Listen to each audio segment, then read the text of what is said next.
Lejos de ser un aspecto secundario y decorativo, la música ha sido un elemento central en distintos momentos y prácticas del cine chileno, tanto a nivel interno en sus propuestas formales y narrativas, como en el nivel externo en su discursividad y vínculos con lo social y político. De ahí que no haya sido casual que hayamos escogido la canción que acabamos de escuchar, que es la canción de Mis hermanos sueñan despiertos, la más reciente película de Claudia Guayquimilla, interpretada por los hermanos Sicabo, y la experiencia de ver esa película y que cuando en los créditos aparece esta canción, realmente cierra una experiencia cinematográfica tremendamente emocionante que probablemente no sería igual si esa canción no hubiera estado ahí y nos hubiera dado el pie para la catarsis que tuvimos cuando vimos esa película y básicamente toda la sala se puso a llorar después de ver esta película y ser acompañados por esta canción. Ese es un poco el espíritu que está detrás del libro Identidad y Política en la música del cine chileno, 1939 a 1973. Estamos con su autor, el musicólogo Martín Farías. Martín, muy buenos días, ¿cómo estás? Hola, buenos días Antonella, gracias por la invitación. Feliz de estar acá. Bueno, ahí yo más bien propuse una propuesta de lectura, ¿no? Respecto a tu libro, quería ver si podemos empezar a desarrollar entonces esta idea que tú sostienes en el libro respecto a la música no como un elemento más, sino como un catalizador de la experiencia cinematográfica, pero también como un puente entre lo que pasa en la pantalla y lo que está pasando también en el contextos sociales con el espectador, espectadora. Ujú. Bueno, como decías tú, yo creo que la premisa con la que parte el libro es una premisa bastante concreta. Cuando hablamos de cine, tendemos a hablar de la imagen, de la cuestión cinematográfica en términos de visualidad, de los actores, de los directores, pero pocas veces hablamos de la música. Y curiosamente la música es un elemento que, al menos en el cine chileno y por supuesto en otras cinematografías, está tremendamente presente. Entonces es curioso que un aspecto tan importante, que es tan ubicuo, esté relegado todavía a una cuestión secundaria, que parezca que es una cuestión decorativa. Entonces por ahí parte la inquietud de trabajar en esa línea, de intentar visibilizar esta cuestión sonora que es tan importante, que ha sido tan importante en toda la historia del cine chileno. Y por otro lado también este énfasis que yo pongo en lo político y en lo social es una manera de decir que lo musical en el cine no tiene que ver solamente con cuestiones internas, con cuestiones de potenciar la emoción en alguna escena, de acelerar el ritmo, de contribuir al montaje a través de la música, que sí, son funciones súper importantes que asume lo musical a nivel interno, pero que también son músicas, son sonidos que están dialogando con lo que está pasando en el país, con lo que está pasando en el mundo, y que están de alguna manera trayendo esos elementos externos a las películas al interior de lo cinematográfico para comunicar, para generar significados nuevos. Ahora, hay mucho prejuicio respecto al cine chileno, ¿no? Para mucha gente el cine chileno partió con el nuevo cine chileno, como que, y de hecho, que ha sido además objeto de muchísima investigación en los años recientes, porque es un cine tremendamente importante, además porque es un cine que al mismo tiempo nos abre al mundo y muestra lo que estaba haciendo Chile a principios de los 70, finales de los 60, y también es un cine que habla mucho de nosotros, cosa que anteriormente no era tan evidente, diríamos, ¿no? Por las experiencias cinematográficas previas que estaban mucho más mirando a Argentina, a México, las experiencias Chile Films y todo eso en los años 40 y 50. Pero tú dices al inicio del libro que para poder entender el nuevo cine chileno y la música que se produce ahí, que ahí hay un vínculo súper importante entre el nuevo cine chileno y la nueva canción chilena, quisiste ir mucho más atrás. ¿Qué descubriste cuando fuiste más atrás? Claro, yo tenía al comienzo también la inquietud de trabajar el nuevo cine, ¿no? Esa era la intención original, pero al ir para atrás, como dices tú, me encontré con una riqueza enorme y también con una manera distinta de pensar lo cinematográfico, que yo creo que ese es uno de los problemas cuando intentamos hacer estas comparaciones odiosas, ¿no? Entre nuevo cine y viejo cine. Si es que leemos el viejo cine con los códigos del cine nuevo, obviamente que el antiguo va a salir perdiendo, porque son cuestiones que apuntan a otras experiencias, a otros gustos, a otros referentes. Lo que me di cuenta al revisar la música, al revisar el cine chileno desde la perspectiva de la música, de aquellos años, de los años 30, 40, es de partida una riqueza enorme, un trabajo súper de mucho esfuerzo de personas que están muy entregadas al oficio cinematográfico y también de una riqueza súper grande en términos musicales. Hasta hace no poco tiempo se decía que las primeras experiencias de música en el cine eran de los años 50. Y es curioso que, revisando con más detención la filmografía nacional, hay música en el cine chileno desde los primeros tiempos del cine sonoro, música especialmente compuesta para las películas sonoras, y ya en la época del cine silente hay también experiencias de composición original para películas chilenas del cine mudo. Entonces es una cuestión mucho más importante, mucho más relevante de lo que hasta ahora se ha considerado. Y además creo que la cuestión de los referentes que mencionabas tú hace un ratito, ¿no? Son súper importantes porque son películas que de alguna forma están mirando, están tomando referentes de Hollywood, están tomando referentes de lo que pasaba en Argentina, lo que pasaba en México, y eso no es solamente una cuestión imitativa, sino creo que es una cuestión de qué manera se pensaba el cine en esos momentos. Sería como juzgar al nuevo cine chileno por intentar imitar, entre comillas, a la Nouvelle Vague francesa o a los cines de vanguardia en distintos lugares. Claro, claro. No podemos mirarlo con ese lente tan drástico con el que ha sido mirado hasta ahora, salvo algunas excepciones, ¿no? Hay algunas investigaciones sobre Chile Films que son bien importantes, otras sobre cine más de los años 40 más en general, pero es poco lo que se había mirado de ese periodo. Creo que es súper valioso, es un periodo súper interesante. Además porque, como tú dices en el libro, toda producción cultural está ligada con su contexto, ¿no? Yo creo que también eso es importante verlo, o sea, lo que pasa con el nuevo cine chileno y con la nueva canción chilena tiene que ver con lo que está pasando en Chile, así como también las experiencias del cine en los 40 y en los 50 tienen que ver con ese Chile. Yo creo que ese salto es súper importante, salto en términos de lecturas, ¿no? Es súper importante tenerlo en cuenta, que es un poco el ejercicio que tú invitas a hacer a lo largo de tu libro. Sí, totalmente. Yo creo que hay una cuestión ahí con que a veces nos quedamos con ciertas cuestiones que están dichas y no pensamos mucho desde qué lugar vienen dichas. Entonces, ¿y con qué materiales?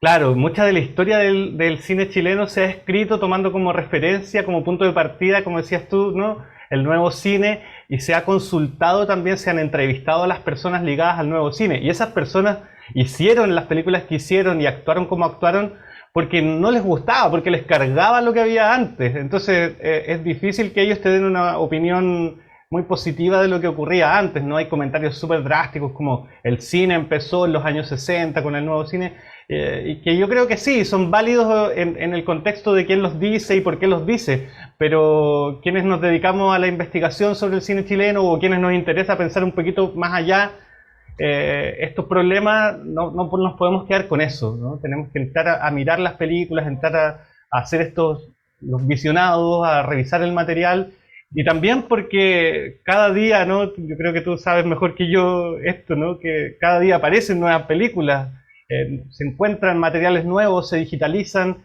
Entonces lo que hoy día estamos pudiendo decir son cuestiones que a lo mejor hace 15, 20 años era imposible decirlas porque no estaban los materiales. Bueno, de hecho, ahí me quería detener, Martín, y le recuerdo a quienes nos escuchan que conversamos con el musicólogo e investigador Martín Farías, autor de este libro, Identidad y Política en la Música del Cine Chileno, 1939 a 1973, y el tema de la materialidad. Porque quienes nos dedicamos a investigar cine chileno tenemos un gran desafío, encontrar los materiales para hacerlo, porque hay muchísimo que no hay. Y ahí pasan dos cosas, ¿no?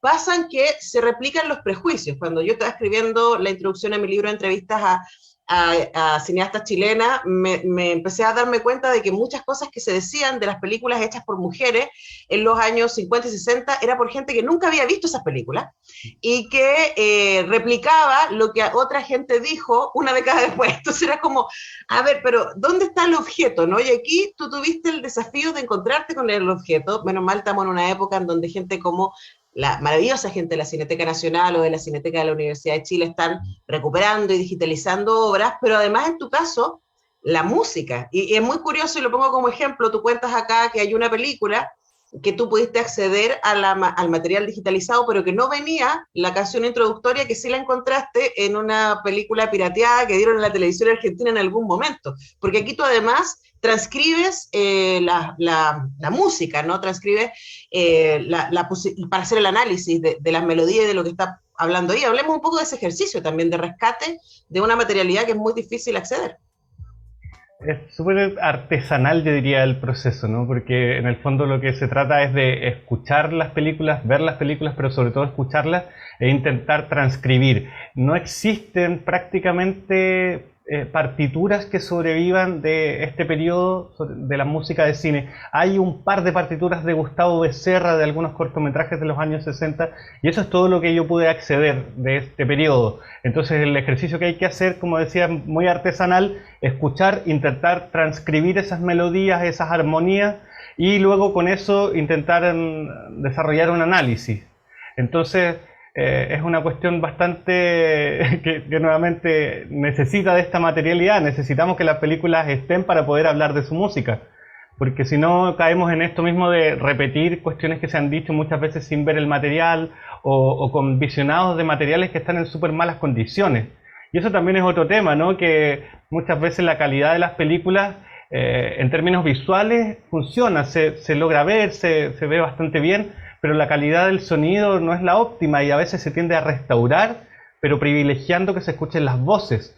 Y eso, en términos de ecualización, en términos de filtros, hace que muchas veces la música se pierda en desmedro de la voz. Que claro, se entiende que las personas que restauran quieren que las voces se escuchen, pero la música queda en un segundo plano y a veces se pierde. Entonces es una cuestión bastante complicada, bastante difícil en ese sentido, pero creo que resulta finalmente, pero implica este ejercicio de ver los materiales, reverlos, transcribir, intentar analizar también qué nos dicen esas partituras. A veces la partitura en sí misma no nos dice mucho, pero por eso hay que pensarla también en una cuestión más amplia, en diálogo con lo que se estaba haciendo afuera, en diálogo con lo que se hizo después, con lo que se hizo antes, para intentar situarlas también en su contexto. Bueno, me imagino que también ahí aparece la posibilidad de apreciar efectivamente lo que los realizadores querían hacer en ese momento, ¿no? O sea, estoy pensando que hoy día vemos una película que nos puede parecer, no sé, débil en cuanto a la construcción emotiva, pero porque no estamos teniendo acceso a, por ejemplo, la banda sonora que potenciaba esa parte. Entonces es súper difícil poder hacer juicios justos, además del contexto, y como tú dices, el diálogo con su momento y con lo que está sucediendo en otros lados, sus influencias, etcétera, cuando además no podemos tener acceso a la obra misma. ¿Cómo sorteaste eso a la hora de investigar, considerando todas esas variables? Sí, bueno, yo creo que al final lo importante está en esta cuestión de intentar leer sin esos prejuicios, intentar saltarse esos prejuicios para intentar imaginar un poco mejor qué es lo que las personas trataron de decir. Muchas veces, yo tengo la teoría que lo planteo en el libro, de que muchas veces los compositores hicieron cosas que a lo mejor los directores no tenían gran claridad al respecto, o que a lo mejor ni siquiera notaron, porque el trabajo musical tiene todo un área que es bastante particular, que pertenece al compositor y que el compositor hace ese aporte, y que muchas veces son comentarios musicales que van a lo mejor incluso en sentidos medios opuestos a lo que las obras están tratando de decir, o que ponen en tensión lo que las películas en términos visuales están contando. Entonces hay una serie de elementos ahí de intentar pensar lo musical en una perspectiva más amplia. Y por eso vuelvo siempre a la idea de que no es un acompañamiento, que puede sonar un poco majadero, pero creo que es importante volver a recalcarlo en la manera en que lo pensamos. Por ejemplo, yo decido en el libro incorporar no solamente músicas compuestas, que eso es una cuestión bastante importante porque se tiende a privilegiar a los compositores, a decir, no, miren, aquí hay un trabajo original, pero muchas veces se utilizó música preexistente, de grabaciones de discos, música clásica, música popular que se incluyó en las películas, y eso también tiene un efecto en términos musicales, en términos sonoros, y genera un discurso súper potente. Muchos documentales... Claro, o sea, pensemos para que la gente se imagine cómo serían las películas de Tarantino sin las canciones. Claro, totalmente. O sea, hay una historia de la música preexistente en el cine que va desde los comienzos de la historia del cine, ¿no? Entonces, también a veces cuando se escriben estas historias se privilegian ciertas cosas. Yo quería evitar privilegiar por el nuevo cine y dejar de lado el cine más antiguo. Quería ver a los compositores, pero también ver qué es lo que pasaba con la música preexistente, con las grabaciones de música popular utilizadas. Quería ver la ficción, que es lo que más se ha estudiado en la música de cine, pero también me interesaba ver lo que pasaba con el documental, con las películas por encargo de instituciones, los documentales institucionales, los noticieros, porque esas películas que no son ficciones hicieron parte súper importante de lo que es la historia del cine chileno, ¿no? El nuevo cine yo creo que no se cuenta si no contamos los documentales del Centro Experimental, los noticieros, las películas de encargo que hizo Cinep o Emelco. Son películas súper importantes, aunque no sean la ficción cumbre. Más popular. Claro. Bueno, pero además, como no podríamos entenderla también pensando en la cosa más que nos trae ahora, ¿no? Y todo el efecto que tuvo, por ejemplo, ver la batalla de Chile en televisión hoy día. Absolutamente. Da cuenta de eso. Conversamos con Martín Farías, musicólogo, realizador audiovisual, autor de este libro Identidad y Política en la música del cine chileno de 1939 a 1973, cuyo origen, esta investigación, viene de tu doctorado en musicología en la Universidad de Edimburgo. Y para cerrar, preguntarte por eso, ¿no? Porque tú y yo y muchos de nuestros amigos son muy nerds y amamos esta cosa de investigar, ¿cierto? Y de fascinarnos con los descubrimientos y nos sentimos ahí como Indiana Jones cuando descubrimos una película nueva de la que no se sabía y la podemos incorporar al catálogo, en nuestro caso en Cine Chile, y vamos armando cosas. Pero ¿por qué a una persona que nos está escuchando que no es investigador o no es particularmente cinéfilo puede interesarle la historia que tú cuentas acá?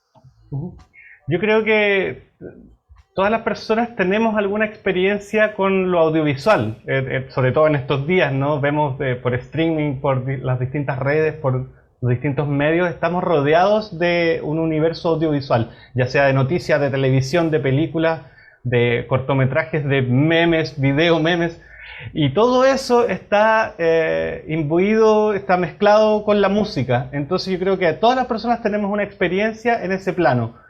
Y por eso creo que puede ser interesante para cualquiera pensar, ponernos en ese lugar, porque todos, como todos tenemos una experiencia, todos tenemos algo que decir también. Yo con todas las personas que he conversado que han leído el libro, sean interesados en el cine o no, me han dicho, oye, qué interesante, nunca había pensado esto, pero sí lo había visto, sí lo había escuchado. Entonces es también una escritura que está pensada en eso, ¿no? A pesar de que seamos súper nerd o medios académicos en nuestra formación, tratar de hacer una escritura que sea amable, que sea fácil de acceder, no intentar llenar de conceptos complejos, pero que no van a ser entendidos por muchas personas. Entonces hay un esfuerzo ahí en términos de llegar a distintos públicos y a personas que tengan intereses diversos. Yo creo que a cualquiera que se acerque le va a parecer interesante, estoy seguro de eso. Claro, y a lo mejor es como desenmascarar el mecanismo, ¿no? Voy al cine y me entusiasmo por esto, y ahora entiendo por qué me entusiasmo. O sea, puedo ver cuáles son las teclas que están apretando y además también es una manera de conectarse con nuestro pasado, ¿no? Y quizás pensar en las películas viejas que veían nuestros abuelos que vieron cine. Efectivamente, el cine chileno no tiene una larga historia. Y aquí hay parte de ella, Identidad y Política en la música del cine chileno de 1939 a 1973. Para cerrar, Martín, ¿esto está en librerías? ¿Se puede encontrar? Sí, se puede encontrar, pero la manera más fácil de encontrarla es escribiéndome a mi página web, martinfarias.cl. Ahí pueden acceder a copias físicas por un precio módico. Y también hay una versión digital que está disponible gratuitamente también en mi sitio y en el sitio de la editorial, Ariadna Ediciones. Entonces quien quiera el PDF lo tiene ahí gratuito y si lo quiere en formato físico está en la página web mía, martinfarias.cl. Perfecto, ahí se quedan entonces con ese dato. Yo me tengo que despedir y dejar ir a Matías también. Matías, ¿estás en Escocia? Te veo abrigado. No, estoy en Chile, en Viña del Mar. Bueno, está más fresquito que acá. Bueno, te mandamos saludos hasta donde quiera que estés y te dejamos invitado a ti y a todos quienes nos escuchan a que continúen en Radio Universidad de Chile. Yo vuelvo a las 5 hablando de música y cine para hablar con Javiera Tapia, parte del equipo de Inédit, que inaugura hoy día este festival de música y cine. Así que vamos a estar contándoles lo que va a estar pasando en Inédit en esta versión 2021 y también vamos a estar hablando con Montserrat Esteves de estrenos teatrales. Así que no se lo pierdan a las 5 Radiópolis y mañana no volvemos porque es feriado. El jueves a las 10 regresa todo el equipo a hacer semáforos, así que ahí nos encontramos. Que estén muy bien. Chao.